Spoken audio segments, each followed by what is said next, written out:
this public lecture. SADC is not simply an institutional arrangement between governments. At its heart, SADC is about the people. It is about the young person in Lusaka, Maputo, Gaborone, Harare, Maseru, Babane, Windhoek, Luanda, Antananarivo, Lilongwe, Kinshasa, Victoria, Moroni, and Dar es Salaam, or even here in Durban, who wants access to education, decent work, affordable energy, reliable connectivity, and the opportunity to build a better future. It is about a farmer who needs access to regional markets. It is about an entrepreneur who wants to trade beyond national borders. It is about communities that require reliable infrastructure, food security, and climate resilience. It is about our collective responsibility to ensure that peace, stability, and development become tangible realities in the daily lives of our citizens. This is why SADC Vision 2050 matters. But the question before us is no longer simply whether we have the right vision. The question is, how do we translate that vision into action? How do we move from commitments to implementation? How do we move from regional protocols and strategies to infrastructure that connects our economies, industries that create jobs, markets that enable our businesses to grow, and institutions that deliver to our people? And perhaps most importantly, how do we ensure that regional integration is experienced not only at summits and policy documents, but in everyday lives of our ordinary citizens? These are not easy questions. Not easy because our region continues to confront unemployment and inequality, food and energy insecurity, infrastructure deficits, climate change, public health challenges, and pressures on national and regional fiscal capacity. At the same time, the international environment is changing rapidly. Geopolitical tensions, geo-economic fragmentation, technological disruption, and climate-related shocks are reshaping the global economy. These developments remind us of an important lesson that no SADC member state can fully secure its prosperity in isolation. Our economies, our security, our infrastructure, our food systems, and increasingly our digital spaces are interconnected. Our response must therefore also be collective, and we must recognize our common destiny. Distinguished guests, regional security and regional solidarity is not merely a political principle. It is an economic and strategic necessity. Equality requires that regional integration must create opportunities that are accessible to all, particularly women, young people, rural communities, and those who have historically been excluded from economic opportunities. And shared prosperity requires that the benefits of regional integration are translated into productive economies, decent livelihoods, stronger communities, and a better quality of life across the region. This means that we must be prepared to ask more difficult questions. Are we moving quickly enough to build regional value chains? Are our borders facilitating trade rather than constraining it? Are we investing sufficiently in infrastructure that connects our economies? Are we preparing our young people with the skills required for the economies of tomorrow? Are we harnessing digital technologies and innovation to overcome some of our long-standing development constraints? And are we measuring progress in a way that allows citizens to see the experience the impact of regional integration? These questions make today's public lecture particularly important. The participation of business reminds us that regional integration must create productive economic opportunities. The participation of civil society, women and youth must ensure that our development agenda remains inclusive. The participation of traditional and community leaders brings the voice and experience of communities into the regional conversation. And the participation of governments and regional institutions provides the opportunity to connect these perspectives to implementation. The presence of academia is particularly important because knowledge must inform policy, but policy must also be tested against evidence and lived experiences. Our task today is therefore not simply to celebrate and discuss Vision 2050, it is to interrogate it, strengthen it, and most importantly, consider how we can accelerate its implementation.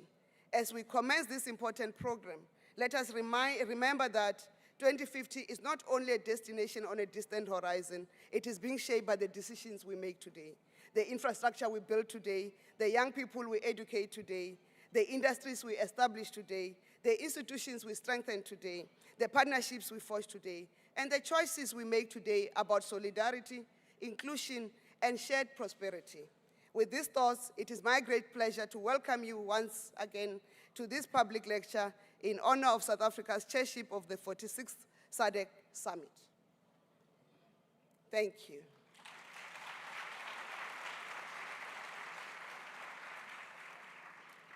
Due to time, I want to establish the protocols which I'm going to request that all the speakers, except of course the keynote speakers, must just stand on them so that we don't take the time. I'd like to acknowledge His Excellency, President Cyril Ramaphosa, the President of the Republic of South Africa.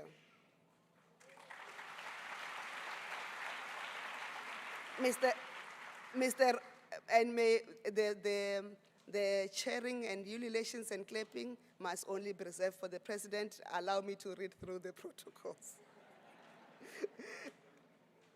Otherwise, Mr. Ronald Lamola will be more popular than me, Mr. President. Minister Ronald Lamola, the Minister of International Relations and Cooperation in the Republic of South Africa and the Chairperson of the SADC Council of Ministers. He has kept us busy, Mr. President. Excellencies of Ministers of Foreign Affairs and heads of delegation from SADC member states. My colleagues, honorable ministers and other members of Cabinet and of the Republic of South Africa and members of the Interministerial Committee on the SADC Summit. The Executive Secretary of SADC, Mr. Elias Mahosi, and his delegation. Honorable Premier of KwaZulu-Natal, Premier Ntuli, members of the Portfolio Committee of the Presidency, and other members of Parliament who have joined us. The Deputy Secretary General of the African National Congress, Menom Vulam Konyane, otherwise I'll lose my job.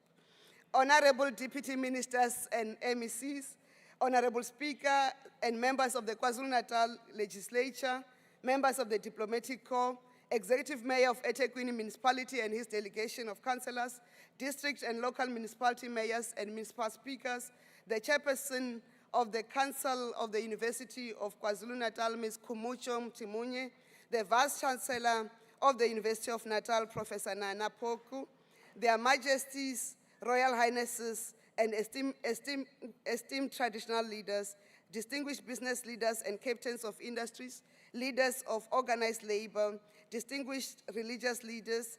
There are also leaders from various government entity SOCs that are invested in the continent, in our region of SADC and in the continent of Africa, and also retired Judge President, Judge Shabalala in our midst.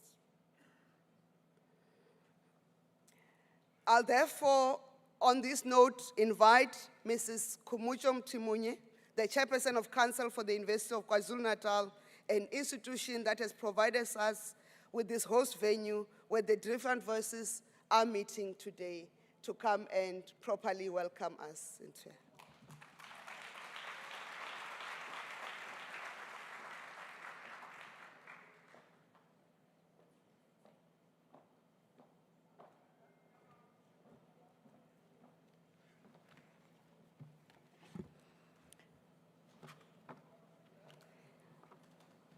Program Director, Minister Khumbudzo Ntshavheni, Minister in the Presidency, His Excellency Elias Mahosi, Executive Secretary of SADC, His Excellency Mr. Cyril Ramaphosa, President of the Republic of South Africa, the Minister of International Relations and Cooperation, Mr. Ronald Lamola, the Minister of Trade and Industry and Competition, Mr. Mpho Pakstau, the Premier of KwaZulu-Natal, Mr. Tami Ntuli, Her Excellency, former Deputy President of the Republic of South Africa, Ms. Phumzile Mlambo-Ngcuka, the Chief Executive Officer of Standard Bank of South Africa, Mr. Simphiwe Shabalala, our distinguished panelist and moderator, Ms.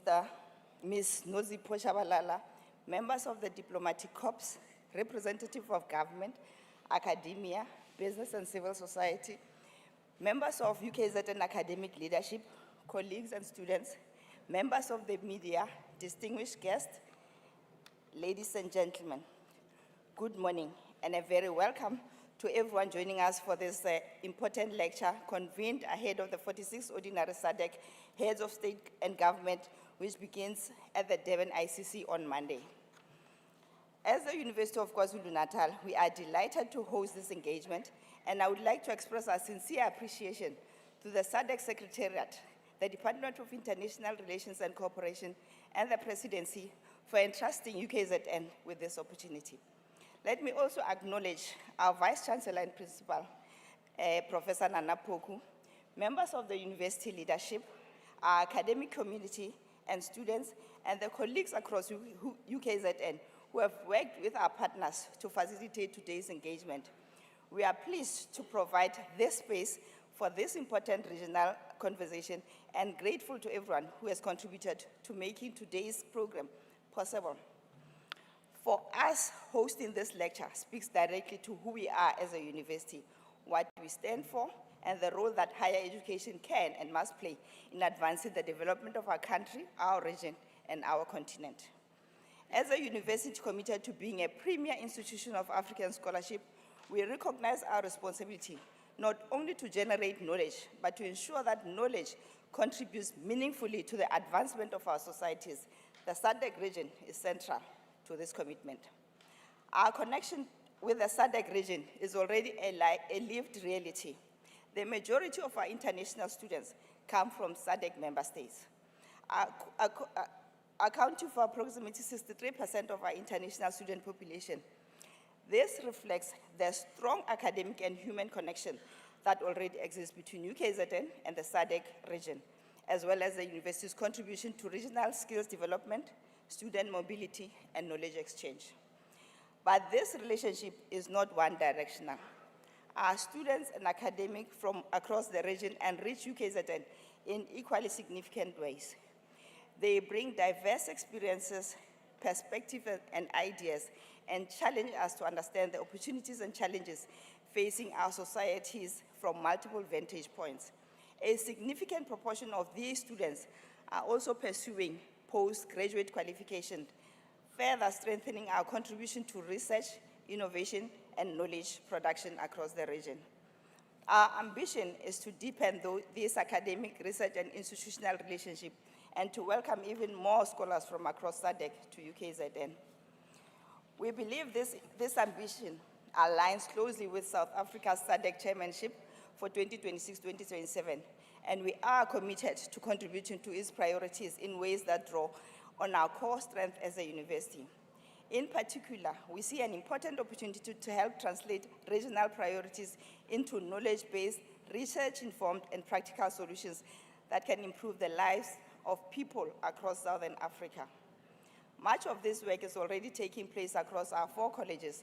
Our researchers are engaged in areas directly relevant to the developmental challenges and opportunities of the region, including health, indigenous knowledge systems, agriculture, engineering, space science, and emerging fields such as quantum computing. In the health sciences, our researchers are advancing knowledge on conditions that disproportionately affect African populations. Through our work in indigenous knowledge systems, we are generating evidence, preserving and strengthening knowledge, and exploring its contribution to healthcare, environmental sustainability, and community development. Across these and many other fields, our objective is to generate knowledge that is both globally relevant and firmly grounded in the realities and priorities of our region. But research achieves its greatest impact when there is a meaningful convergence between research, policy, and practice. Universities cannot work in isolation. The knowledge we generate must connect with government priorities, industry, civil society, and regional institutions if it is to translate into meaningful and sustainable outcomes. That is what makes today's lecture particularly viable. It provides a space for us to engage critically with the challenges confronting our region, but also importantly, to look beyond those challenges towards the opportunities before us. It brings together government, academia, regional institutions, students, civil society, and other institutions to consider not only the future we want for SADC, but what we must do collectively to realize that future. As a university, we welcome that conversation. Our role is not simply to generate knowledge, but also to bring people and ideas together, to challenge the assumptions, to encourage evidence-based dialogue, and to help shape solutions. I therefore hope that today's discussion will be open, thoughtful, constructive, and above all, useful. Useful in sharpening our understanding of the priorities before the region and identify practical ways in which we can contribute to a more integrated, inclusive, and innovative and prosperous Southern Africa. Once again, welcome to UKZN, and thank you for joining us. I wish you a stimulating and productive engagement. I thank you.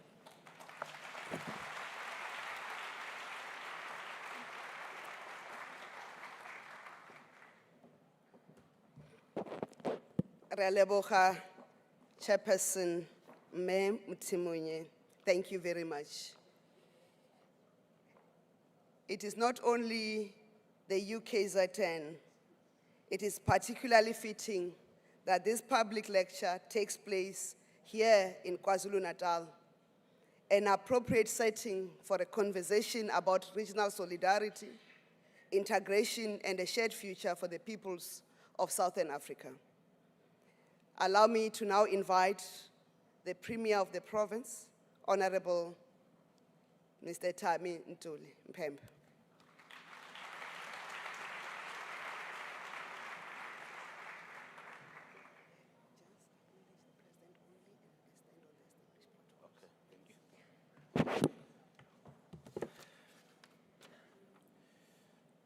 Thank you very much, Program Director.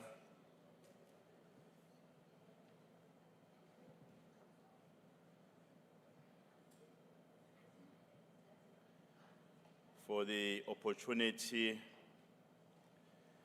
to also render another welcoming remarks. It's never enough to say welcome. The program director welcomed us, the chair of the council also welcomed us in UKZN, and I'm also welcoming everyone into this province, beautiful province of KwaZulu-Natal.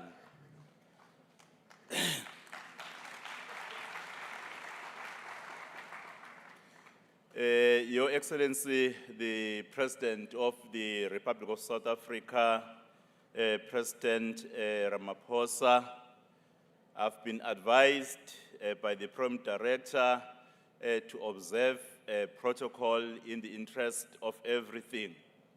But I will not, in fact,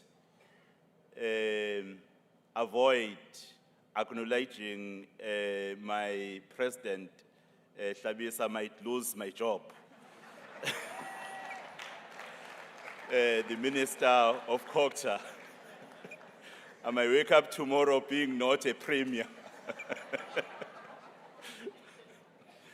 I wish to observe the protocol as per the guidance by the program director, but to the students, I think it's quite very important that I extend my warm greetings from the government of KwaZulu-Natal.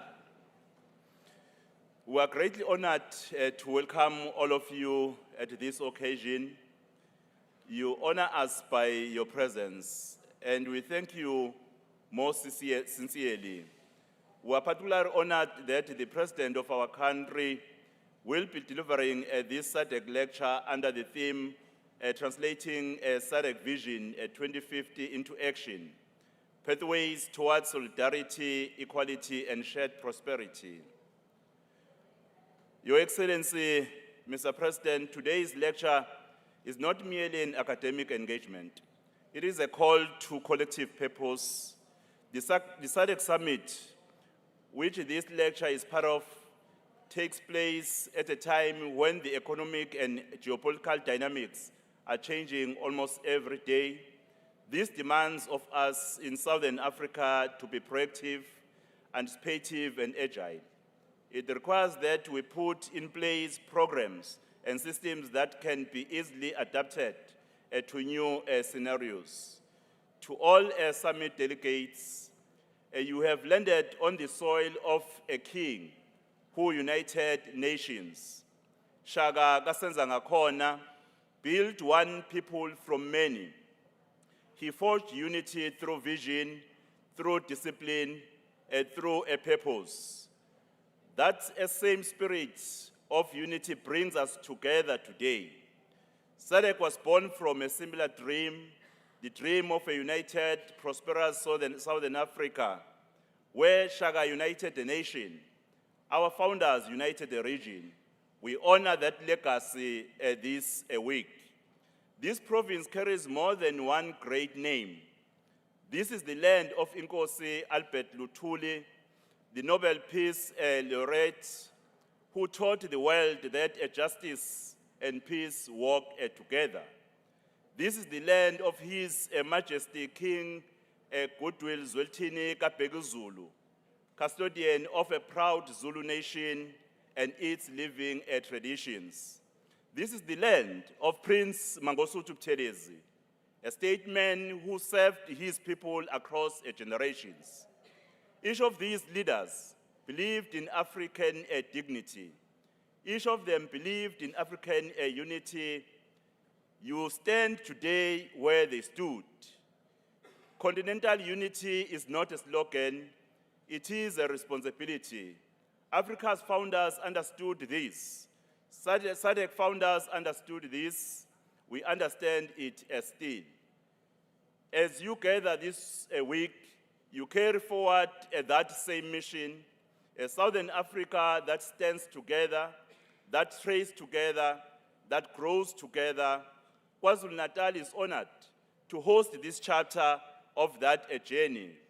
Too often, our citizens know more about nations beyond this continent than they know about their neighbors. A child in KwaZulu-Natal may know the geography of distant lands before they know the geography of Maputo, Gaborone, or of Lusaka. This must change. Public diplomacy is how we change it. It is how we teach our people that a Zambian farmer, a Namibian teacher, and a Mozambican fisherman are not strangers. They are neighbors, they are partners, family, in the circuit sense of a world. Education is the foundation of this effort. Our schools must teach regional history, not only national history. Our media must tell regional stories, not only local stories.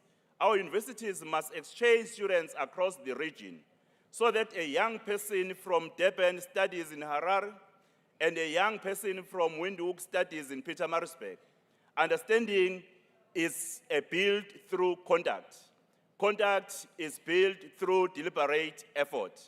Program Director, a summit succeeds not only in what is signed, but in what is understood.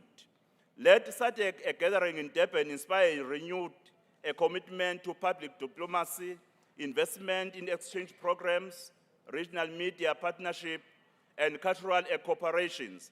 Let our citizens know each other as SADC intended, not as foreigners bound by a treaty, but as one people bound by a shared future. Allow me to conclude by touching on an important matter. SADC is more than a diplomatic gathering. It is the architecture of our shared prosperity. It links 16 economies into one regional promise. It moves goods across borders. It moves people across borders and moves capital across borders. This is political economy in its truest sense. Politics and economics working as one. KwaZulu-Natal sits at the heart of this regional economy. Durban is Africa's busiest port. Richards Bay is the gateway for regional trade. The North-South corridor runs through this province, linking us to Zambia, to the Democratic Republic of Congo, to Zimbabwe, and beyond. When SADC trade grows, KwaZulu-Natal grows. When our roads move faster, our regions move faster. Our infrastructure is not provincial infrastructure, it is regional infrastructure. We therefore carry a responsibility beyond our provincial borders. Every rand we invest in our ports serves this region. Every improvement to our logistics corridors serves this region. Every partnership we build serves as the SADC vision of a shared growth. KwaZulu-Natal does not merely host this summit. KwaZulu-Natal lives the mission of this summit every day through our harbors, our highways, and our trade. This is why your presence here carries such weight. You are meeting in a province that understands regional integration, not as theory, but as a daily practice. As we deliberate this week, we must know that KwaZulu-Natal stands ready to trade, ready to partner, ready to build the united, prosperous Southern Africa that SADC was founded to achieve. Once again, I wish to welcome everyone present into the province of KwaZulu-Natal. Welcome to the land of kings, queens, and statesmen. Welcome to a province that believes, as you do, in the promise of a united Africa. I wish you a productive and successful summit. Mr. President, we look forward to you sharing your insight with us today. I thank you.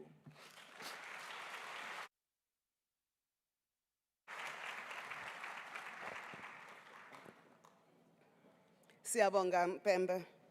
It was not just about losing jobs, but Honorable Clarissa is a leader of a political party in parliament. We also have another leader of another political party represented in our parliament, Mr. Julius Malema of the EFF. Thank you.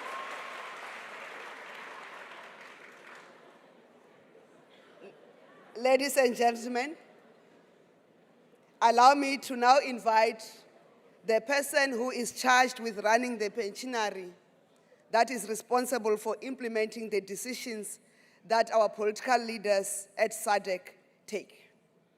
And he's also, on behalf of the SADC Secretariat, the joint host of the public lecture, Ntate Elias Mpedi Makhosi, the Executive Secretary of SADC.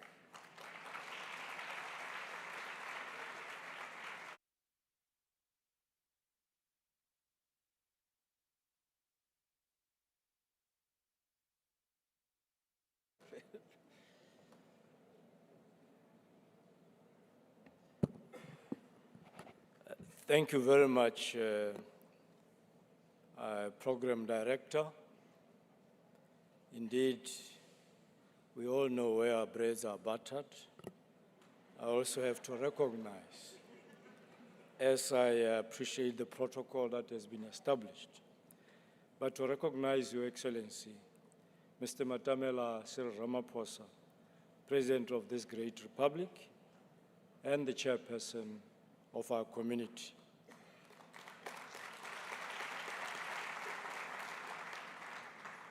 I also need to recognize my supervisor and leader, Honorable Ronald Lamola, the Minister of International Relations and Cooperation of South Africa and the chairperson of the ministers of our community. And then I recognize all protocol as has been set by the program director. I just wish to say good morning to us all. It is an honor and privilege to offer my remarks as well as welcome everyone else to this 2026 SADC Public Lecture held here at the University of KwaZulu-Natal in eThekwini, South Africa, as we unpack the SADC vision. Allow me at the outset to express our profound appreciation to His Excellency Mr. Matamela Cyril Ramaphosa, the President of South Africa, for graciously accepting to deliver today's SADC public lecture under the theme Translating Vision 2050 into Action, Pathways Towards Solidarity, Equity, Equality, and Shared Prosperity. Your Excellency, your acceptance to deliver this public lecture, despite your very busy schedule, is a true reflection of your leadership in shaping and driving our regional agenda forward, and of South Africa's enduring commitment to advancing regional integration, to peace and security, to industrialization, infrastructure development, and indeed inclusive socio-economic transformation across the SADC region. We are privileged to share this platform with you this morning as we tackle this subject of translating vision into action. And what better way to tap into your wisdom and immense experience gained over the years on the same subject. We are equally grateful to the government of this republic, the KwaZulu-Natal provincial government, and the university for hosting this important platform for deeper reflection and focused engagement. Universities, as are generally known, are centers of knowledge creation, of innovation, of critical inquiry, and evidence-based policymaking. They play an important role in nurturing future leaders and generating ideas and solutions needed to address complex challenges facing our region and the world today. They provide an ideal setting for a discussion on translating our collective aspirations into tangible action for the benefit of present and future generations. The University of KwaZulu-Natal is therefore a fitting venue for this very discussion.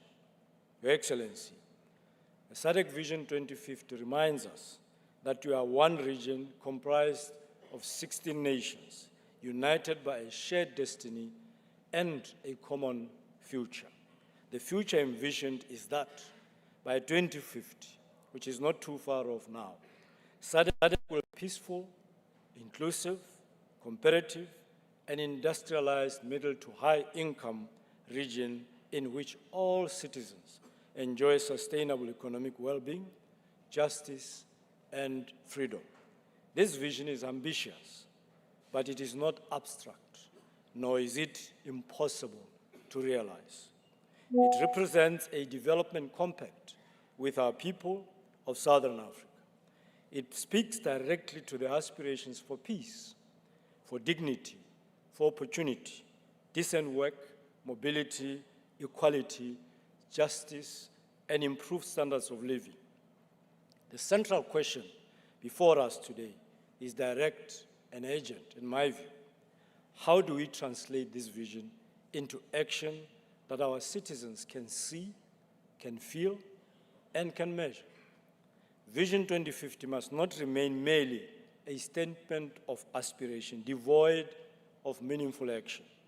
It must serve as the organizing framework for SADC regional integration agenda. It must inform policies we formulate, the investments we prioritize, the infrastructure we build, the industries we nurture, the institutions that need strengthening, and the results we seek to achieve. In practical terms, it must translate into functioning transport corridors, reliable and sustainable energy systems, integrated regional markets, competitive industries, vibrant regional value chains, decent and sustainable jobs, digital connectivity, food security, resilient communities, strengthened institutions, and improved livelihoods for all our people, and leaving no one behind. For this vision to become a reality, therefore, the region must, without any further delay, without any more assessments and frameworks, to accelerated implementation. Your Excellency, our regional integration agenda is fundamentally about expanding the economic and social opportunities available to our member states and citizens. At its core, regional integration is driven by the benefits derived from trade, investment, factor mobility, and economic cooperation. Through this integration, member states gain access to goods, to services, to markets, capital, technology, skills, knowledge, and productive resources that may not be readily available within the individual national boundaries. For many of our countries, domestic markets alone are insufficient to generate economies of scale required to support industrialization, competitiveness, innovation, and sustained investment. Therefore, regional integration expands that scale, providing access to a combined market of approximately 382 million people and an economy worth more than $847 billion US. This scale connects producers to larger markets, enables countries to leverage competitive advantages, reduces costs, harmonizes regulatory frameworks, and links infrastructure systems, and creates conditions for shared growth and prosperity. Today's lecture, therefore, underscores the importance of public ownership of Vision 2050. Achieving it requires greater visibility, awareness, and engagement to sustain the interest, the participation, and commitment of citizens of SADC in driving regional integration agenda. The regional integration cannot be sustained by governments alone. It must be understood, embraced, and owned by the people it seeks to serve. It must involve academia, as has been said, business, civil society organizations, traditional leaders who are amongst us, women, youth, the media, local communities. Academia must help generate evidence, shape policy dialogue and choices, challenge the status quo, develop new skills, drive innovation, and evaluate progress. Women and youth should not be relegated to the margins of implementation. Rather, they should be placed at its center to ensure inclusivity and sustainability. The presence of students and young people here today is especially significant to us. Vision 2050 is fundamentally about the future, and the future that belongs to the youth of Southern Africa. Young people must be recognized not only as beneficiaries of regional integration, but also as actors, innovators, entrepreneurs, researchers, professionals, creators, implementers, and leaders of the SADC we are collectively building. And as I conclude, there are questions that we should answer today, and 6 of them are critical in my view. How do we, which is the first one, accelerate implementation of Vision 2050 over the coming decades? Secondly, how do we ensure that regional commitments are translated into national action and local impact? 3, how do we remove barriers to trade, investment, infrastructure connectivity, technology transfer, productive sector mobility? How do we strengthen peace, security, democracy, and good governance as essential foundations for sustainable development? How do you accelerate industrialization, strengthen regional value chains, increase intra-SADC trade, and create sustainable employment opportunities, particularly for women and young people?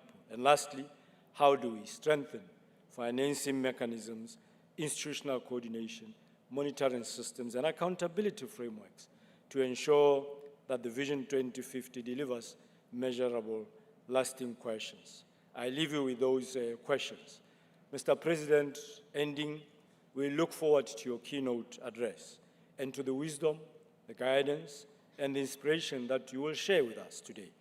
We are confident that this public lecture will enrich regional dialogue on Vision 2050, strengthen public ownership of the SADC integration agenda, and inspire renewed commitment to implementation across our community. It should therefore be more than a ceremonial occasion. It should be a call to action. I thank you for your attention. Muito obrigado, merci beaucoup, asante sana, kia leboha.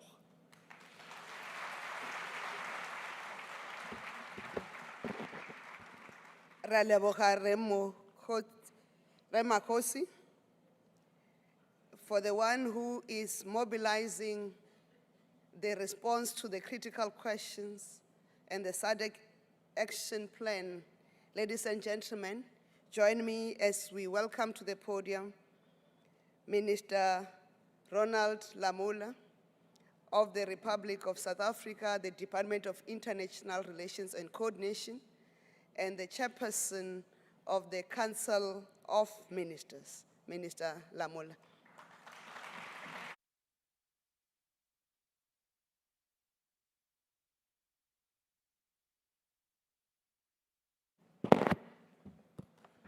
Thank you very much, Program Director, Minister Nchavin, Your Excellency, President Matamela Cyril Ramaphosa. I've heard everyone is scared to be fired. I'm also scared to be fired, so I will acknowledge my colleagues, honorable ministers responsible for foreign affairs in the member states in the SADC region. Maybe I can request them to stand up, because they are here, all of them.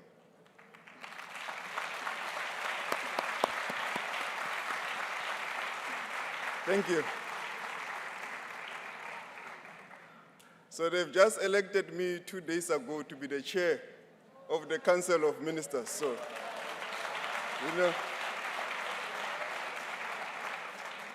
and we are reconvening later this afternoon. So you can see the danger of a motion of no confidence. Distinguished guests, ladies and gentlemen, good morning. It is a privilege to make these introductory remarks under the theme, Translating SADC Vision 2050 into Action, Pathways towards Solidarity, Equality, and a Shared Prosperity. The world is undergoing significant transformation. Great power competition is intensifying. Advanced economies are turning inwards. Events beyond our region affect food and energy security, as well as jobs and livelihoods. Pandemics and climate disasters are a recurring threat. Trade is weaponized to push countries that do not toe the line. Competition for Africa's mineral wealth is prompting talk of another scramble for African resources. These realities compel us to renew our determination to build a peaceful, inclusive, and an industrialized SADC where more than 400 million people can enjoy peace, justice, freedom, and shared prosperity. This SADC public lecture is a moment to take stock of our progress and the kilometers ahead on our journey towards Vision 2050 and the continental aspirations inscribed in Agenda 2063. It is fitting then that this lecture, a space for dialogue among stakeholders, including policymakers, academics, and the public, will be delivered by His Excellency President Cyril Matamela Ramaphosa. President Ramaphosa witnessed, participated in, and led the struggle that culminated in the fall of apartheid, the last bastion of colonial domination in our region and on the continent. Its defeat remains one of the high watermarks of Africa's long walk to liberation and self-determination. As a negotiator and a fervent champion of dialogue, his journey mirrors the coming into being of our democratic nation. Through his words and actions, President Ramaphosa belongs to a cohort of African leaders who have advanced Africa's agency and pan-African solidarity. He has championed the reform and the democratization of global governance, including during his chairship of the G20, the first on the African soil. He has also championed meaningful African representation, coordinated responses to pandemics, and Africa-led peace initiatives. As narrow nationalism rises, and some quarters rail against international cooperation and solidarity, his vision and leadership are critical. Fluent in multiple languages, he can regale you in Venda, in Xitsonga, in Swati, and any other of our official languages. I'm not sure about the others, Mr. President. But this shows us what it truly means to embrace diversity. Excellencies and ladies and gentlemen, to the students, the President is also tech-savvy. He always looks around for his iPad. He doesn't mind you putting him in your content on TikTok, Facebook, and Instagram, and all your social media platforms. So please, students, make the President trend.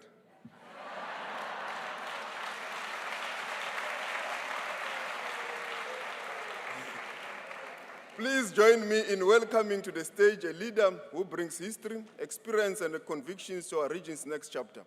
As you stand up, Your Excellency, President Matamela Cyril Ramaphosa, the President of the Republic of South Africa.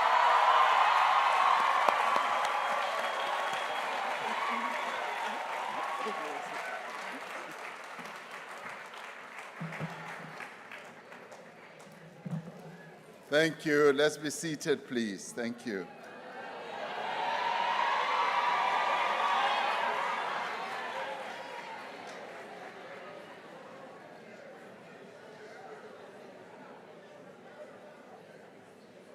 Thank you so much. Now that everyone who stood here has spoken in fear of being fired if they don't acknowledge certain things, I have two. The first one is to acknowledge the Deputy Secretary General of the African National Congress,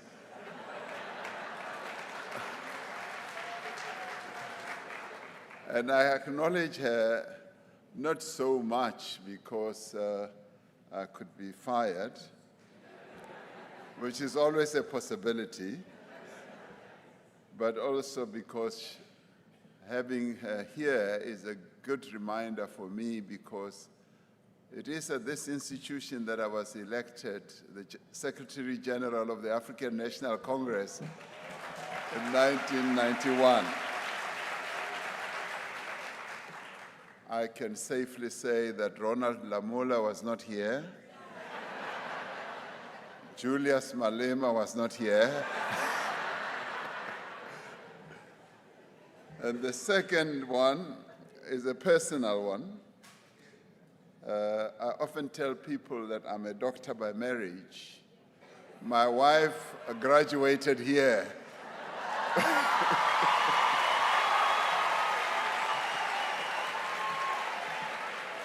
So whether she's watching or not, to save my marriage, I have to say I acknowledge her. Minister Lamola, on a third one, stands a chance of being fired because much as he's terrified of being fired from his position by the ministers of foreign affairs of the SADC countries, who I acknowledge with warm hands and a heart, he did not disclose, and he could be fired for this, that he's a minister, not so much because I appointed him, but his great capabilities were actually endowed on him by me when he was a student and I gave him his degree as chancellor. I was the chancellor of the university where he graduated. So he is what he is because I gave him a degree.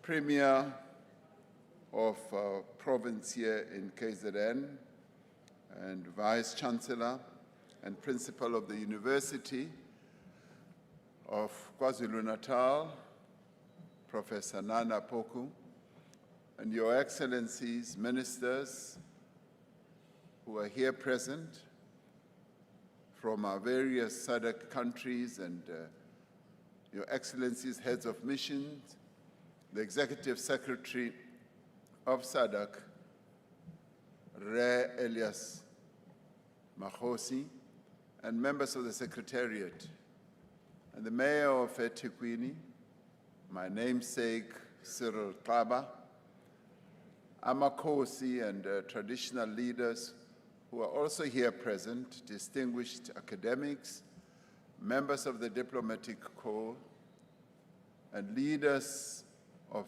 various political parties who are here, from the IFP, from the EFF, from the DA, and indeed from other political parties, leaders of business and organized labor, representatives of civil society, of women's formations, of youth movements, and more importantly, the students of this university who are here present. I welcome you and I thank you for being here, and I say clock it, clock it.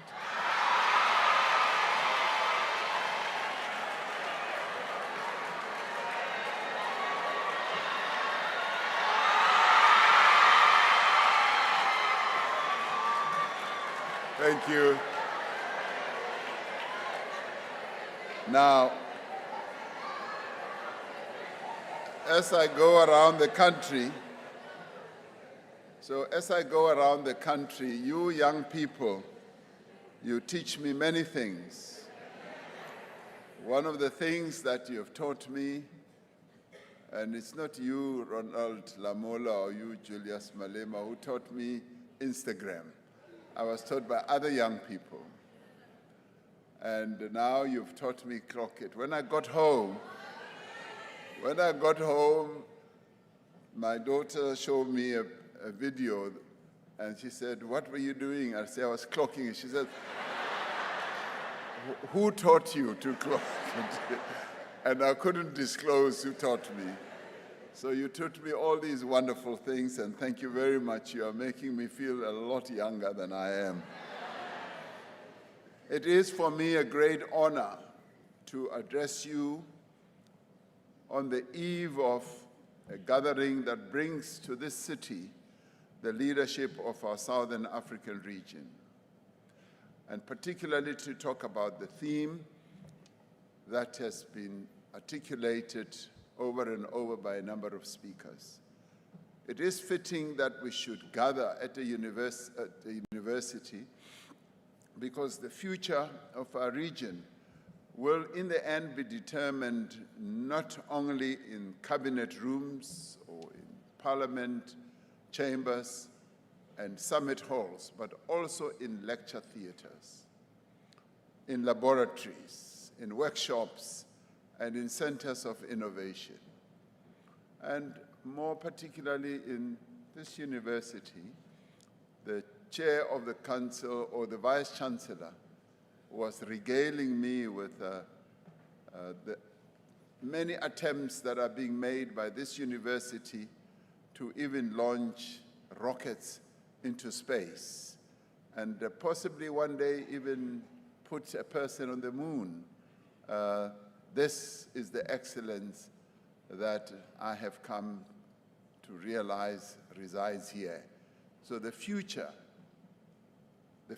of our region is a future that will be determined in the lecture theaters of universities, various universities of our region, by young people, by all of you who sit there up in the amphitheater. It is fitting, too, that we should meet here in KZN. 120 years ago, a young man who was born and raised in the hills of this province stood before an audience at Columbia University in New York in the United States to deliver an oration that would resonate across ages, and more particularly across the various countries of our continent. In his speech, and his speech was quoted on a number of occasions by another giant of our African continent, Kwame Nkrumah. In his speech, this young man who grew up here in this province, he said the regeneration of Africa, and that was Pixlika Iksam Kaseme. He presented a vision of a continent freed from the shackles of colonial bondage and alive with human possibilities. It is a vision that has inspired generations of Africans as they strove to overcome the shackles of colonial bondage and to give effect to the promise of the liberation that we have won. In words that were both prophetic and moving, Pixlika Isakaseme said, "The brighter day is rising upon Africa. Already, he said, I seem to see her chains dissolved. More than 100 years ago, and the prophet that he was, he saw the chains that kept us bound dissolved, and it happened. But he continued, and he said, I see her desert plains red with harvest, her Abyssinia, which is Ethiopia, and her Zululand, the seats of science and religion, reflecting the glory of the rising sun from the spires of their churches and universities. Her Congo and her Gambia, whitened with commerce, her crowded cities, sending forth the hum of business, and all her sons employed in advancing the victories of peace, greater and more adding than the spoils of war. Now, this description of a rising Africa truly lies at the heart of Vision 2050 of the Southern African Development Community, here where we live. Vision 2050 imagines a region that is vibrant, dynamic, and productive. It imagines a region where the borders drawn on colonial maps present no hindrance to the free flow of knowledge, of capital, of goods, of services, of people across and skills across our region. Vision 2050 imagines a region where all people, from the Cape of Good Hope to the banks of the Congo River, from the gleaming shores of Mauritius to the bustling ports of Angola, have food and water and security and comfort. It is a region whose people live healthy lives. That is what is envisaged by 2050, where they are educated, where they have skills and capabilities, and where they have decent work and sustainable livelihoods. The formation of SADC was necessary because the brighter future imagined by Pixlika Isakaseme could not be achieved by any one Southern African country acting on its own, as our Secretary of SADC said. Colonialism did not merely conquer our people and occupy our land. It deliberately fragmented our region. It divided communities, it divided families, it separated producers from markets, and constructed to carry, transport systems designed to carry Africa's raw materials to distant shores rather than to connect African economies to one another. The economies of Southern Africa were made dependent, unequal, and vulnerable. Many were too small on their own to develop competitive industries. They were too small to mobilize sufficient capital or to build the infrastructure necessary for economic transformation. It was in response to this reality that in April 1980, the leaders of the independent Southern African states gathered in Lusaka to establish the Southern African Development Coordination Conference, the organization from which SADC later emerged. Their immediate objective was to reduce their economic dependence on apartheid South Africa. But their purpose went much further. They understood that political independence would remain incomplete without economic liberation. They recognized that the countries of our region shared more than geography. We shared a history, we shared a struggle and a common destiny. Our freedom was interconnected, and so too would our prosperity be. SADC was therefore formed to transform shared vulnerability into shared strength. It was created so that our countries could coordinate development. Our countries should connect their infrastructure, expand their trade, support liberation, and defend their sovereignty of this region by acting together, by literally and physically defending the peoples of this region. What began as solidarity in the struggle against colonialism and apartheid has evolved into a project of regional integration and economic transformation as well. That is why SADC remains indispensable to the realization of Vision 2050. No single country on its own can be able to own, to create all the regional value chains that we need. We are so interconnected, we cannot exist on our own. No country can independently build an integrated power pool to develop cross-border transport corridors, to manage shared water resources, respond effectively to regional conflict, or withstand the full effects of climate change. None of us can. And what we've gone on to build in an unconnected way speaks to the need for our unity, speaks to the Vision 2050. But together, we possess the energy, we possess the minerals, the agricultural resources, the skills, the markets, the financial institutions that are needed to build a prosperous, industrialized region.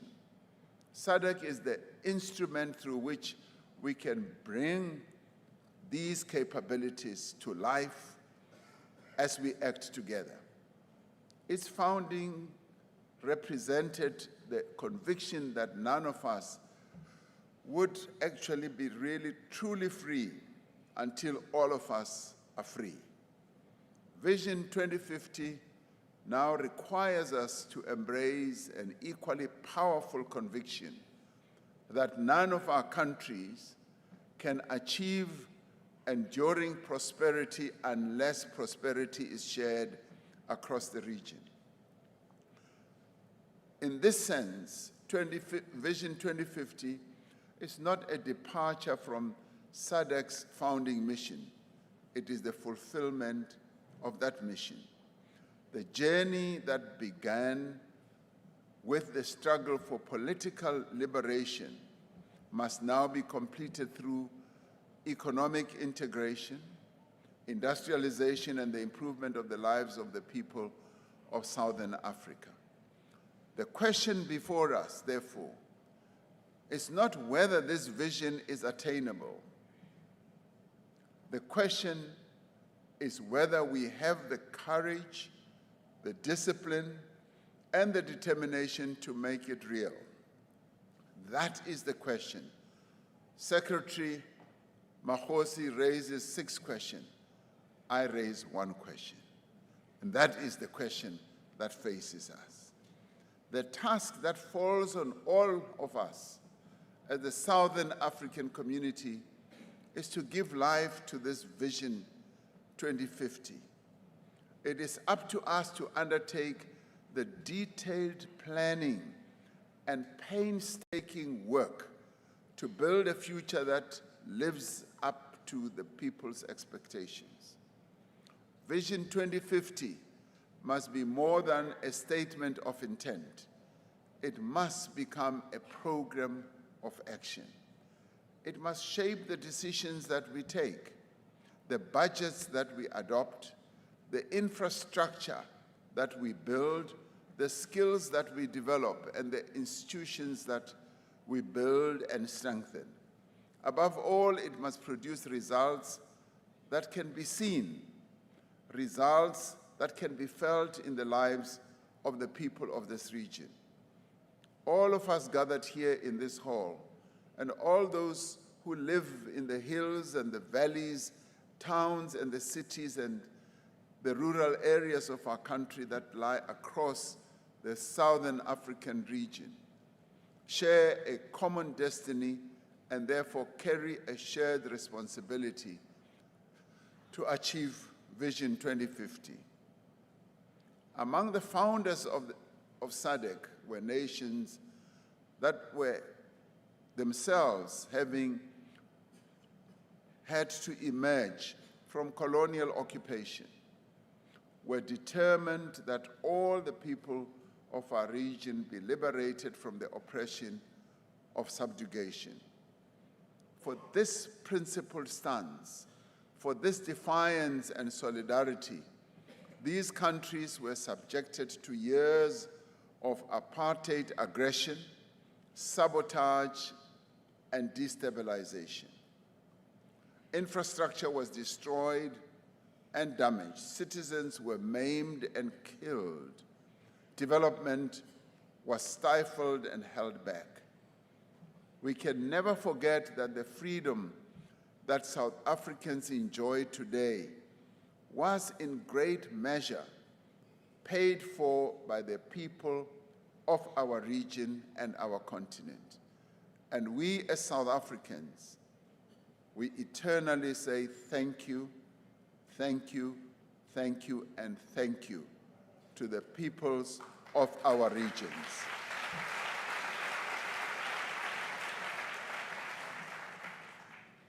We never forget that this community, SADC, was founded as an act of moral solidarity. As SADC has evolved as an instrument of greater political, social, and economic cooperation, the principle of solidarity has remained its driving force.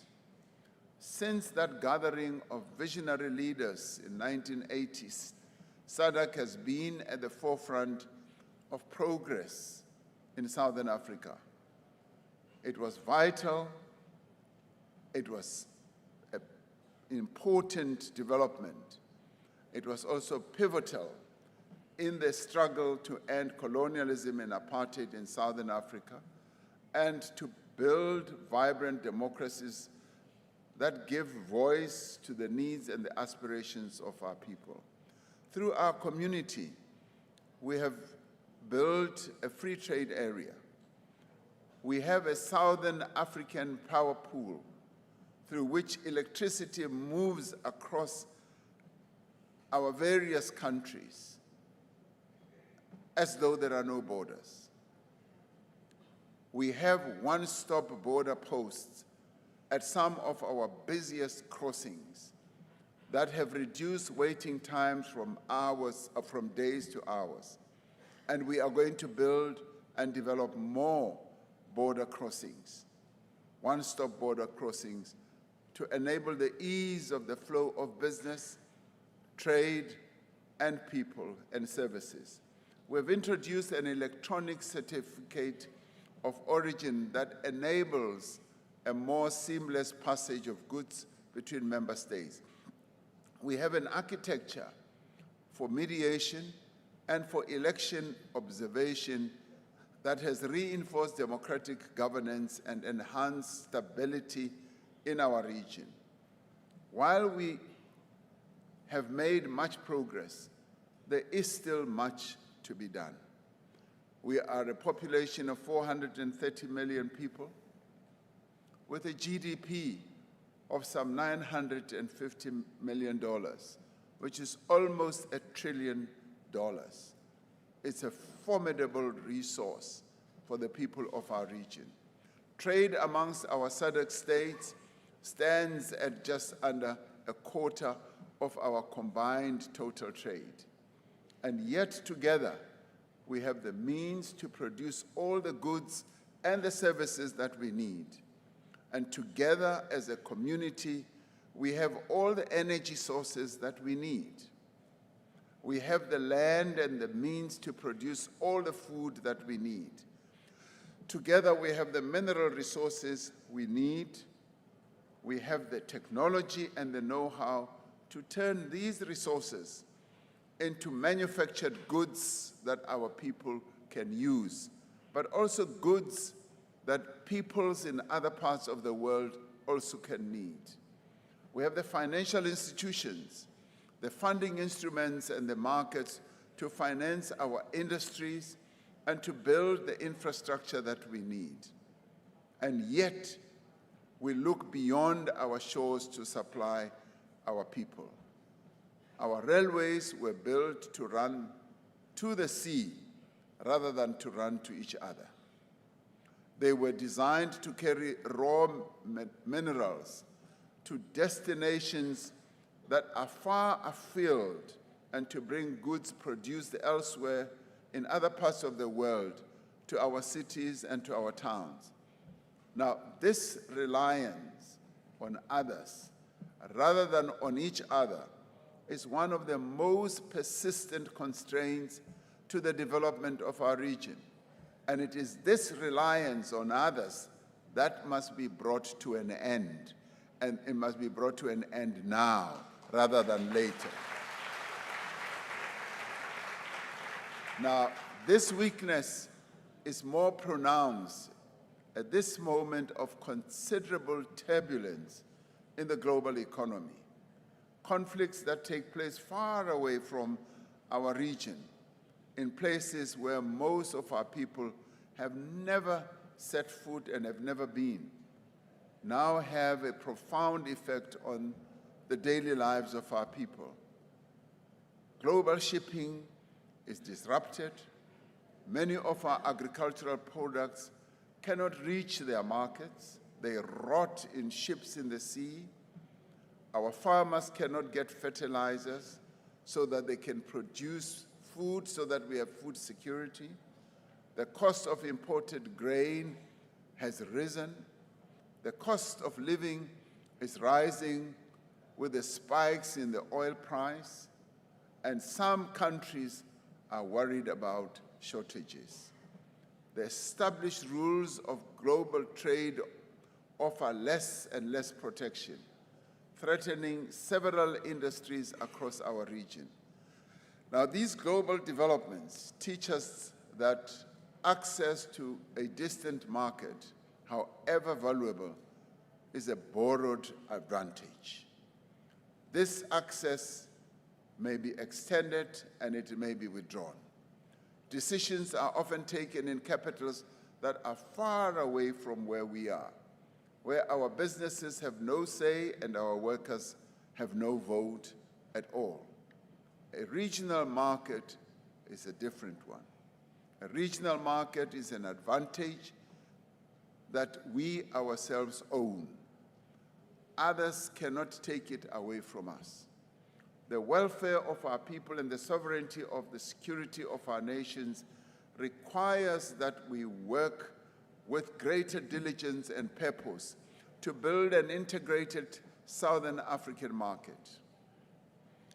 When some leader somewhere decided to have what he called Liberation Day and started imposing tariffs on all other countries around the world, it immediately taught us here in South Africa that we now needed to start developing other markets rather than be dependent on one market. We decided that we are now going to look at alternative markets and strengthen our Southern African marketplace, strengthen our African marketplace, and rely on those because those belong to us. Because they must be a market in which the value and the benefits of trade are evenly shared, where we share together, where none of us will wake up one day and say, I am imposing 75% tariffs on the goods that you produce because I don't like your policies of integration or equity. No. It must be a market where all of us continue to operate underpinned by policies of equity, of respect, of recognition of the standing of each of our countries. And in doing so, our task is not to reproduce the industrial models that are pursued on other continents or in other times. Our energy mix is different. Our demographic profile is also different. Our comparative advantage in the minerals of the energy transition is unlike anything possessed by previous rapidly developing economies. This region holds a substantial share of the world's critical mineral resources. Many of the minerals that are dependent upon for energy transition are to be found here. We are the owners of all these critical minerals that the planet needs. And the sooner we make them realize that, the better. The sooner they realize that SADC is really the home of all these critical minerals, ranging from rare earth to lithium to all these other minerals, the more they will stand up and recognize that SADC counts for a lot in the coming world economy. But these minerals continue to cross our borders in raw form, truth be told. We export the ore and we import the battery. We supply an industrial revolution that is taking place somewhere else, and we then purchase the products of that industrial revolution at a price that is set by others. We need to use our own resources to drive our own industrial revolution. This is the time for us as Africa, as SADC, to drive the real industrial revolution, because we have products that are needed for the future. Our ambition should not be to catch up with other countries. Our ambition should be to build a regional economy that is unique to our circumstances, but that is also unique to our times. To build such an economy, we must firstly complete what we have begun. We must eliminate non-tariff barriers to trade. Suppliers should no longer have to wait for months for a license. Goods should no longer have to be inspected on one side of the border and then again on the other side of the border. Standards should be harmonized. Standards should be transparent, and they must be applied consistently. Through the declaration adopted at the 9th SADC Industrialisation Week in this city a fortnight ago, our region has committed to the local processing of both critical minerals and agricultural products. We must turn that commitment into refining and smelting capacity that we must build here. It is rather sad that we mine ore here. We cut it on our trains, we put it on boats, and off it goes to other lands. And in no time, we then bring back that same ore in different form, and we buy it at a higher price. We now need to own the entire value chain, the ore, the processing, and the production of the products that will come out of there. What should leave our continent should be the final products that we will sell at good value, and that is what will fuel our revolution. And yes, we often hear that, yes, we need more energy, we need more finance, We need to build the factories. And we do have those capabilities. And we have those capabilities that are different in all our 16 countries. Our 16 countries in the region must cooperate and club together. And one can produce one portion of a product. The next one can produce another portion. The other one can display its capability of its young people to innovate and so forth. And all that can be packaged into the product that we will then cut out of our region to other places. And all of us then join in the value. That will be the defining clever moment that our region will have arrived at. We must turn our intentions into investments. Investments in regional electricity generation and transmission. Investments into cross-border water schemes. We are already there, but we now need to up it. South Africa gets water from Lesotho, and now we are going to get the same water going to Botswana.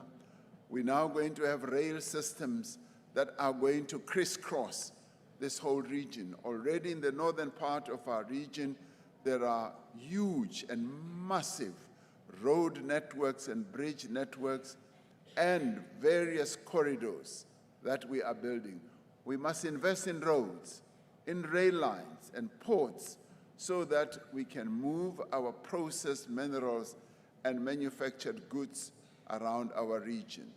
The linkage between South Africa and Mozambique through the N4 line was one of the most defining development, inter-country development in the Southern African region. We cannot rely on others to fund these investments. We must do so ourselves. There's a lot of financial resource that we can tap and package ourselves, and yes, work with others so that we are able to finance some of these projects. Through the putting into operation of the SADC Regional Development Fund, we must mobilize the resources that are needed to drive the industrialization of our region and to build infrastructure. We must use the fund to reduce the cost of capital and more effectively share the risk.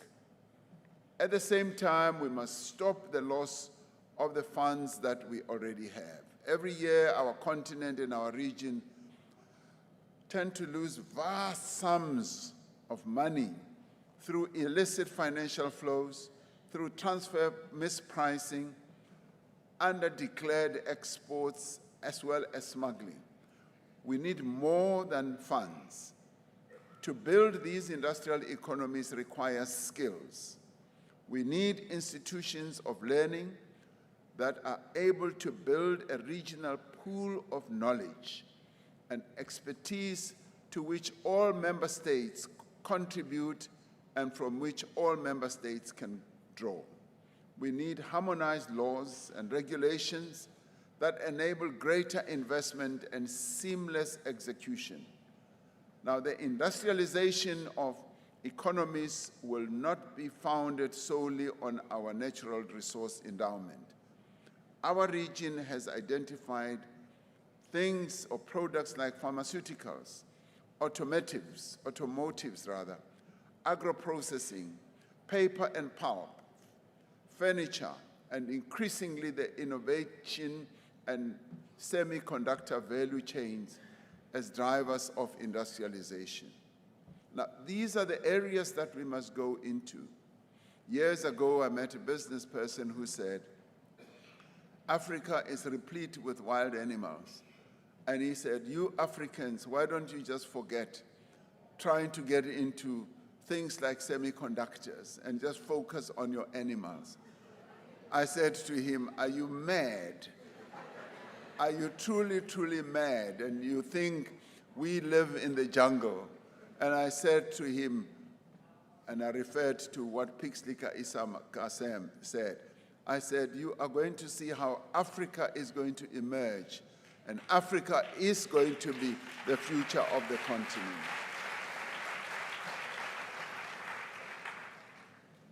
We now need to demonstrate, if not to anyone, but to ourselves, that we have the capability, we have the focus, we have the determination, and in areas such as pharmaceuticals, the case is especially urgent.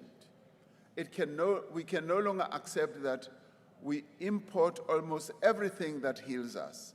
Now, I saw this during the time of COVID, when the AU, when I was chair of the AU, or when South Africa was the chair of the AU. During COVID, when we faced the most dangerous period in the lives of the 1.3 billion people on our continent, we found ourselves at a loss because we didn't have the vaccines. We had to go elsewhere to go and purchase vaccines. And even then, it was a dangerous time, a selfish time as well, because your more developed economy countries in the north had hoarded all the vaccines in the world. Even those that they did not need, they hoarded them and held them close to themselves. And when we said we wanted them, they would not even release them. And we had to get into major fights with them to finally get them to release the vaccines. That is when the penny really dropped, as they say. That is when it became a more serious realization that we actually do need to stand on our own. And as they often say in the past, black man, you are on your own. And we realize that indeed we are on our own. And that is when we said we now need to step up the whole process of manufacturing our own pharmaceuticals, our own therapics, our own vaccines, and our own personal protective equipment. Our answer must be health sovereignty, pursued in line with the Lusaka Agenda on global health initiatives. The establishment of a SADC pooled procurement mechanism is a welcome catalyst for accelerated industrialization in the manufacturing of health products. And this we tried and tested during the time of COVID, because all of our countries were running helter and skelter around the world, trying to get PPEs to start. And we were going all over. And it was a time when creativity came to the fore. We then forged and got a young person in Senegal to develop a platform and a system through which we could purchase PPEs at a very good cost. And we just needed to call a few heads of state, and they helped us. We put this platform together, and many of our countries could then acquire their PPEs at a much cheaper rate. The same thing then started happening with the vaccines. When we purchase together, we create the market certainty that manufacturers in our region need before they will invest. We've got 430 million people in SADC. And if our manufacturers would know that each of our 16 countries would be willing and prepared to purchase headache pills, would be willing to purchase whatever pills, diabetes, you name it, or even vaccines, from the various centers that we will establish in a number of our own countries, big or small, where we support one another, then investment becomes easier and possible, and it becomes our own. And we no longer have to be rushing to other parts of the world. Our young people who are scientifically oriented are then able to innovate, are even able to enter the studies, knowing that, yes, there is a future in pharmaceutical manufacturing, in the health sector, in Southern Africa that is growing. That certainty does two things at once. It creates equitable access to medicines and health commodities for our people. And it creates jobs. It cultivates expertise, and it stimulates industrial activity here at home in our 16 countries. A region that supplies the world with the minerals of the future should not have to wait upon the world for its medicines. To realize our region's potential, we do need to build an integrated infrastructure. We need to develop corridors. We need to overcome the limitations of geography and history by developing trade and transport routes that bring producers, markets, and people closer together. And this is where government and business and labor and communities need to work together in all our 16 countries. We need to turn routes like the Maputo, North-South, Trans-Kalahari, Beira, and Lobito corridors into living arteries of commerce.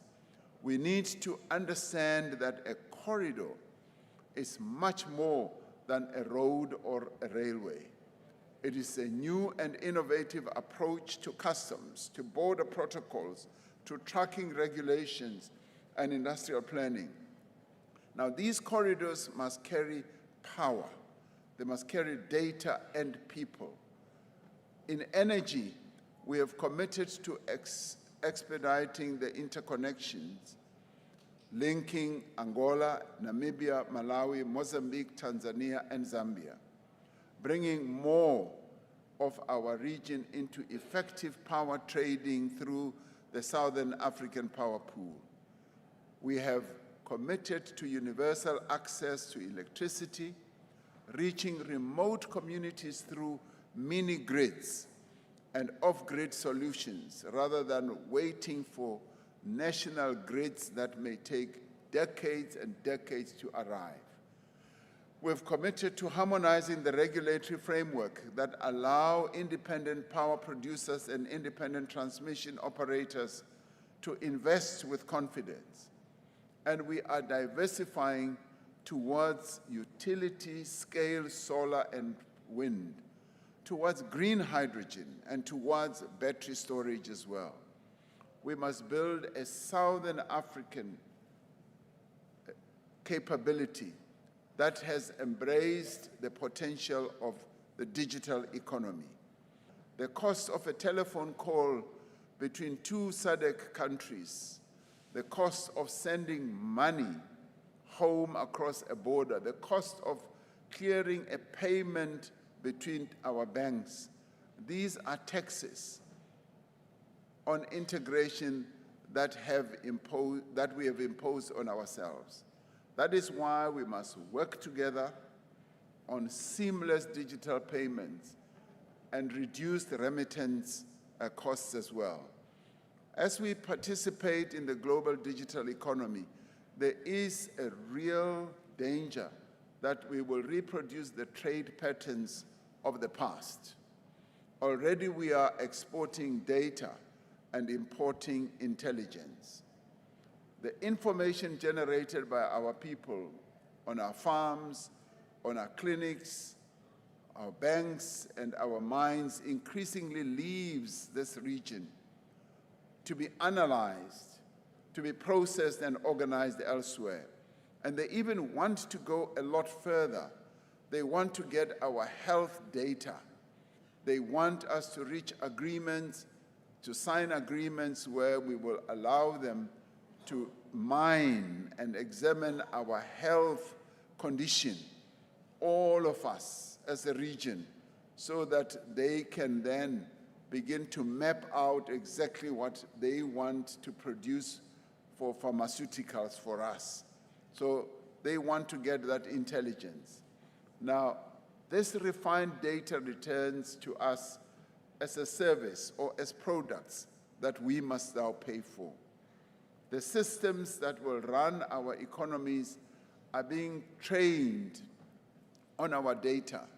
They are being built on computing capacity that we do not own. They are being crafted in buildings that we do not host, drawing on electricity that we do not sell. If we are serious about industrialization, we cannot stop at refineries and smelters. We need to develop the computing capacity, the connectivity, and appropriate skills to ensure that the value of our data is extracted here at source. As we develop new industries, we must realize some of our oldest, or revitalize some of our oldest. Agriculture is our largest employer in this region, and being susceptible to vagaries of climate change and global trade disruptions, it is also one of our most valuable sectors. That is why agriculture must become our most industrialized sector. We need modern irrigation systems, seed development that should be resided here. We need to advance the veterinary science and the latest in agro-processing technology so that the value is captured close to the farm and employment is created in the small towns and the villages of Southern Africa. We have a great resource in agriculture and we must exploit it. We must build a region of entrepreneurs. If we are to make Vision 2050 real, Southern Africa must develop more and more entrepreneurs, capable entrepreneurs who are going to be innovative and creative and build serious businesses. Access to large regional markets is of little use to an enterprise that cannot obtain working capital, that cannot meet an export standard, and that cannot discover who in the next country wishes to buy what it makes. The development of medium, small, and micro enterprises must be treated as core to industrial policy. Southern Africa's industrial revolution will ultimately not be driven by the large conglomerates of the past that are listed on some stock exchanges. It will be driven by tens of thousands of small and medium-sized businesses that bring innovation, that are agile, that are youth-led, that are women-owned, that are competitive, and that are able to play a critical role in the economies of our 16 countries. This matters most of all, to the women and the young people of our region. Around 40% of the people of this region live below the poverty line. Most of these are women and young people. Many of them rely on small, medium enterprises for income and survival. Yet women who build businesses still meet a lot of barriers. They struggle to own and use productive assets. They are excluded from finance. They cannot reach markets. They are locked out of the procurement systems. In South Africa, the Women Economic Assembly has been established as a women-led platform to secure procurement opportunities, both from the public and the private sector, for enterprises that are owned by women. And I wish we can spread this to various other countries so that we put the women of our region on a much upper platform so that they can succeed, they can run successful enterprises, and they can show leadership. And I see that there are a number of women here who are not yet even aware of that. Now, drawing on this experience, we should work to strengthen small enterprises by mobilizing a wider range of financing institutions. We should draw them into the regional value chains through a policy environment that opens markets. Vision 2050 makes the fundamental point that there can be no meaningful regional integration if it leaves out half of our people. And that half of our people are the women of this region. And they cannot be left behind. They cannot be left behind. Now, in a region with abundant natural resources, our most precious asset is our people. Our population is young and growing. More than half of the people in our community are under the age of 30. That already tells you what the future portends. This is our greatest strategic asset, not only because they can clock and clock, but because the future belongs to them. They are the engine of our region's future. But a demographic dividend is not conferred by numbers alone. It is a dividend that is earned through deliberate and sustained investment. It is earned by enabling young people to gain knowledge. And by knowledge, I mean knowledge that is needed for the economies of the future, for the industries of the future. It is no use for young people to be learning about things that drove the economies of the past. It is no use.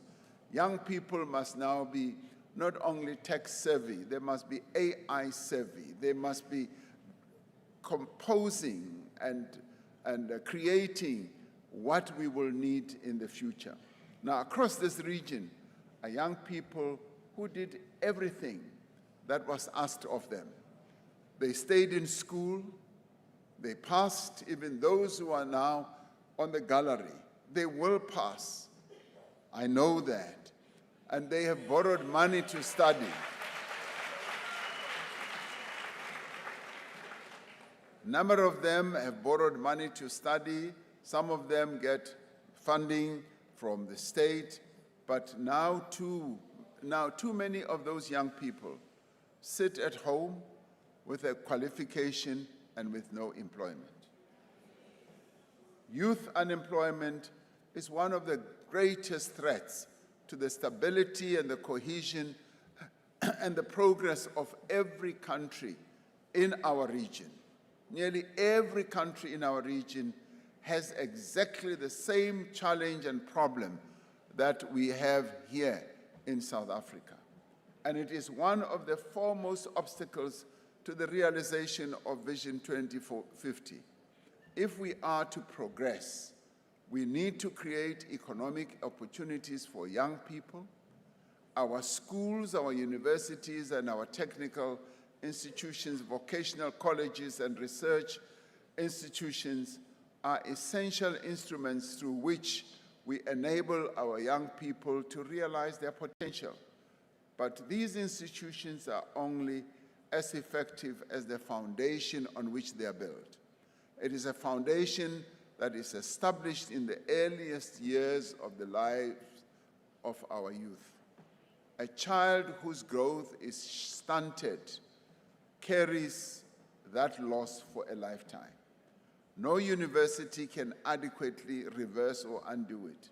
No industrial policy can properly compensate for it. Under the human and social capital development pillar of Vision 2050, we must scale up our investment in maternal health and in early nutrition until stunting has been eradicated from this region. Yes, we do have stunting of children in this region. We must ensure that all children have food, water, and shelter, that they are kept safe, and that their development needs are met on an ongoing basis. We must follow these efforts through into adolescence. These are the years in which we must invest in the skills of this century in digital literacy, and in health services that a young person can use without fear or shame. These are the years in which we must confront with what needs to be done in a young person's life.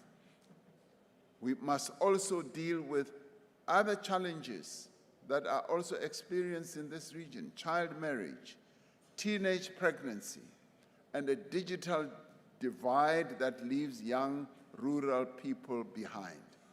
Each of the barriers that we remove adds to the productive capacity of our economies.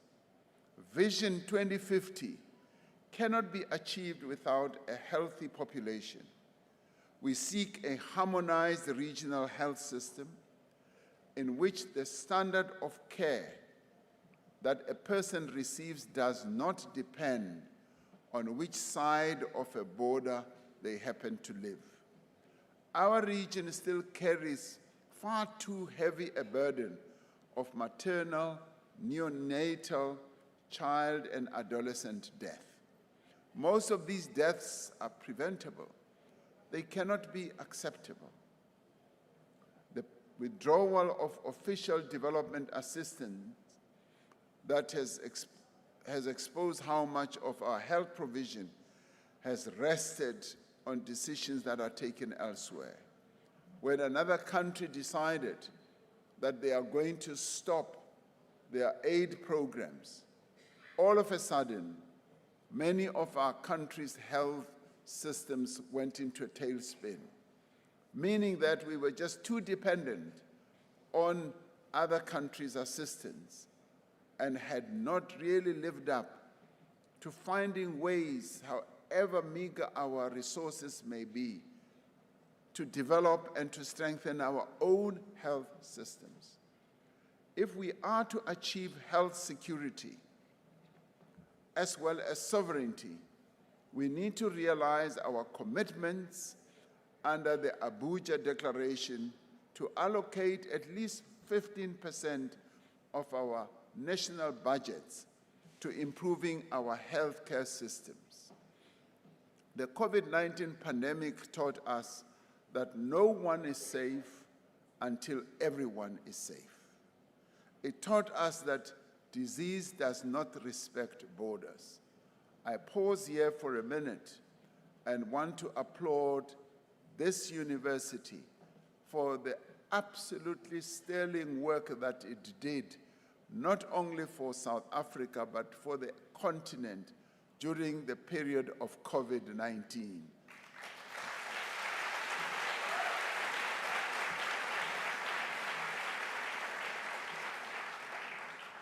This university displayed its outstanding capability when it came to advising government, but more importantly, which was a benefit to, say, our continent, was when it led us in research in actually discovering various strains of COVID-19. You may recall that Omicron variant of COVID-19 was identified and developed by researchers at this university, and we were the first in the world.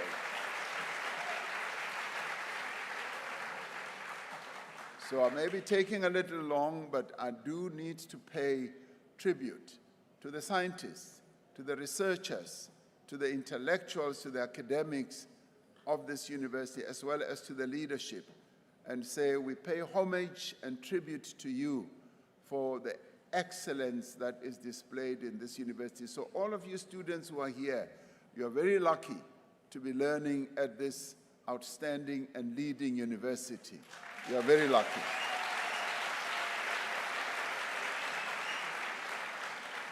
So going on, as a region, we must engage robustly with one voice in the reform of the global health architecture.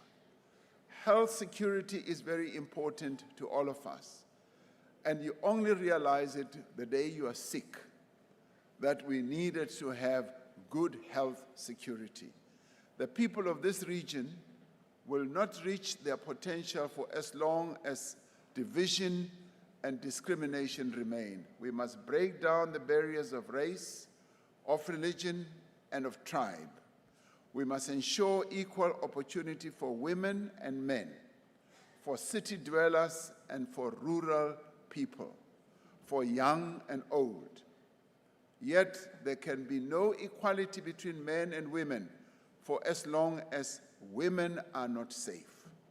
Across our region, gender-based violence and femicide wear different faces, but have the same root. This is a pandemic that has roots in attitudes, in institutions, and practices that denigrate and discriminate against women. Our collective response must focus on prevention, support for survivors, stricter laws, improved prosecutions, and economic empowerment of women. Our response must be comprehensive in defense and in respect of the women of our region. We must respect the women of our region. We must build more sexual offenses courts, but we must do much more to address the causes of these crimes, these heinous crimes, where men use women either as toys, where they attack them and abuse them. We must fund prosecution, but we must also fund prevention. As a community, we must be clear that prevention does not begin with women. It begins with the men and the boys in our homes, our schools, our churches, our workplaces, and our taverns, who must be raised to reject violence and abuse, and who must be raised to respect women, and who must be raised to protect and assist women. If we are serious about building an integrated region, we must build a Southern Africa in which the equal rights of all peoples are respected, where all people are treated decently and equally. We cannot submit to the intimidation and harassment of people seen as coming from elsewhere. As South Africans, we are deeply concerned and ashamed that nationals from other countries have in recent months been subjected to discrimination and ill treatment. I repeat, as South Africans, we are deeply concerned and ashamed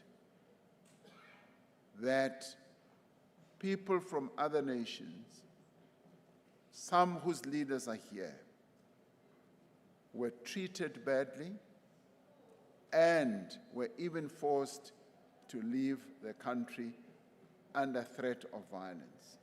The criminal actions of a few within our communities are a repudiation of the solidarity upon which this Southern African community is built. We cannot preach integration at summits and practice exclusion in the streets of our countries. I say this as a South African, to South Africans first of all, but this is a broader challenge to which we must apply ourselves as a community. Southern Africa has borne witness to the movement of people over millennia. Our people are the products of migration. Migration accounts for much of the diversity as well as the vibrancy and richness of this region. You just have to move to our various countries in Southern Africa, and you will find people speaking almost similar languages that you find in each of our countries, meaning that we are one people, meaning that we have moved across our region with ease. Now, as we work towards Vision 2050, we should seek a region in which people are able to freely move according to established principles, protocols, and laws. This means that we must work together to address the conditions that drive migration. It's been a joy for me to go to Zimbabwe and find that there are people who speak the same language that I speak, Venda-speaking people. And I've been amazed. How did you get here? And they ask, how did you get to where you come from? So that is the beauty of the richness of our region when it comes to where we all live and where we all come from. We need to work together to address conflict, instability, governance failure, poverty, and social discord. And we need to create equal economic opportunity and build inclusive institutions of governance. We seek a region where people move out of choice, not out of desperation. None of what we seek for our region is achievable without peace. Investment does not flow where there is conflict. People's basic social needs cannot be provided for in a war zone. An economic corridor cannot operate where territory is contested. The situation in the Eastern DRC remains the gravest test of our collective resolve in Southern Africa. Millions of fellow Africans have been displaced, have been killed. No, thousands of them have been killed, but millions have been moved and displaced. A country of extraordinary mineral wealth has become a site of conflict and suffering. Soldiers from our community were deployed to support efforts to achieve peace and stability. They served with courage, with dignity and commitment. Some did not return home. We pay tribute to those who gave their lives for peace. We owe it to them and their families and to the people of the DRC to continue to seek a peaceful resolution to a conflict that has caused much destruction and hardship. In Mozambique, we welcome the progress that is being made, the inclusive national dialogue, and the signing of the political commitment that underpins it. In Madagascar, our panel of elders under the leadership of former President Joyce Banda has undertaken several missions in support of a process that must be Malagasy-owned and Malagasy-led. This community records its gratitude to her and also to the envoys that she works with. Our task is not to prescribe outcomes to the people of any member state. It is to hold open the space within which they may determine their own future. And in support of this principle, we must ensure that our election observation missions are adequately resourced and permitted to report plainly. We have established institutions of accountability that must be strengthened and must be allowed to do their work. The achievement of Vision 2050 depends in large measure on the effectiveness of our response to changes in our climate.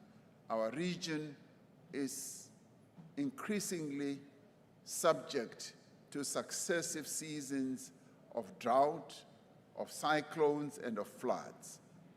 Our meteorological services warn of a growing El Nino effect in the coming season. That means reduced harvests, lower exports, pressure on our currencies, a higher cost of living, hunger amongst our people. Yet while we confront drought at one moment, we suffer catastrophic floods at another moment. We need to be ready for this. Homes, clinics, bridges, and roads and rails are usually just swept away, and we have to start all over again. Lives are lost and livelihoods are destroyed. We all know the destructive effects of changing climate. In April 2022, these very hills here in KZN were struck by floods that took more than 400 lives, destroyed homes, and closed the port on which this region depends. Resilience must therefore be built into every endeavor that we make to install infrastructure. We must strengthen the SADC Humanitarian and Emergency Operations Center so that our response is regional, but it must also be immediate rather than national and belated. We must act before a disaster strikes, rather than scramble for assistance after it has struck. We must develop a common position on loss and damage and speak with one voice on international forums. We are least responsible in this region for the climate damage that is taking place around the world that is having an effect on our region. So therefore, it requires that when we go to international forums, we must speak with one voice and be able to articulate a very clear message about what climate damage is doing to us. Let me return in closing to the vision of Pixley Kaisakasen. He spoke of chains dissolving, of arid plains turning red with harvest, of African cities becoming seats of learning and of science. And he declared that the brighter day was rising upon Africa. As we gather 120 years later, we should define the meaning of the brighter day. We should also be able to see exactly how this is having an impact on a rising Southern Africa. It should mean a refinery, not only a shaft. It should mean a canning plant, not only a farm. That is an agro-processing plant, and not only where we see just a field where we plant. It should mean electricity generated in one country lighting up a home in another country.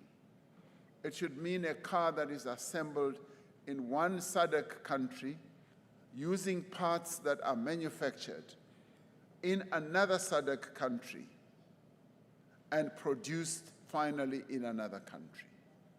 It should mean a young woman graduating from this university and building a company that seamlessly trades in all our SADC countries. That Vision 2050 should mean that a child that is born in any village, in any town or city within our region, having genuine prospect for life and the talents that she can get that can benefit her life anywhere else in our region. There are many students in this hall today. The Southern African Vision 2050 that we describe will not be run by those of us who are taking our seats tomorrow or day after tomorrow at the Intercontinental Hall. Those decisions will be taken by those students. It will be run, or they are the ones who will run it. It will be run by the students who are sitting here. This Vision 2050 is not our document. It is the document of the students who are here. And you, as students, you are entitled to demand an account of what we did with this document. And I wish to thank the University of KZN for hosting this lecture and for its contribution to the realization of the SADC Vision 2050. This is a university that is doing a number of things in real practice to put our region on the map. And they even want to take us into space as a university. And we thank them for that.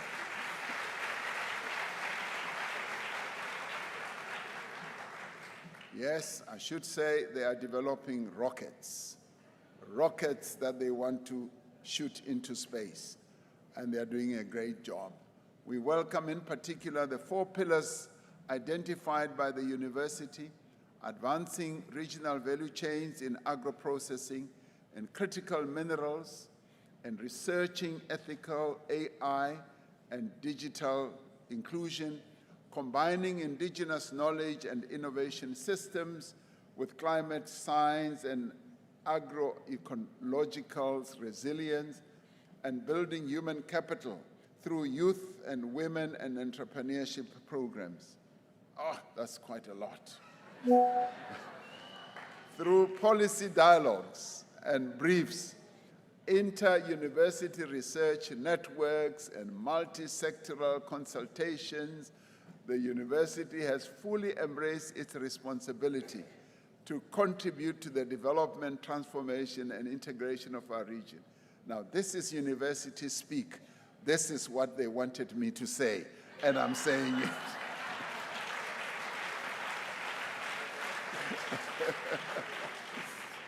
Now, 120 years ago, the renewal, this is me now, the renewal of Africa was a proposition to be defended against a hostile world. It is no longer a proposition. If we think about it more carefully, it is a program of work. It has now become what we must do. It has actions, it assigns responsibilities, and it also has deadlines. The renewal of our continent, ladies and gentlemen, students and all, is imminently achievable. We are no longer where Pixlika Isaka Seme was more than 100 years ago. 100 years later and more, we are now in a new era, and we can see exactly what he prophesied about being achievable. The realization of our vision for Southern Africa is definitely within our means. So what now behoves on us is for us to make good on our commitment to build a peaceful, inclusive, competitive, and industrialized Southern Africa. So let us become a place where all citizens, regardless of place or circumstances, may enjoy sustainable economic well-being, justice, and freedom. So the work is cut out for us. All we need to do is to go out and do the work. Students have their role to play. We as politicians have our role to play. Business leaders, academics have their role to play, and everyone has their role to play. So I thank you. I thank you for giving me this great opportunity of being at this great university of our region. Thank you very much.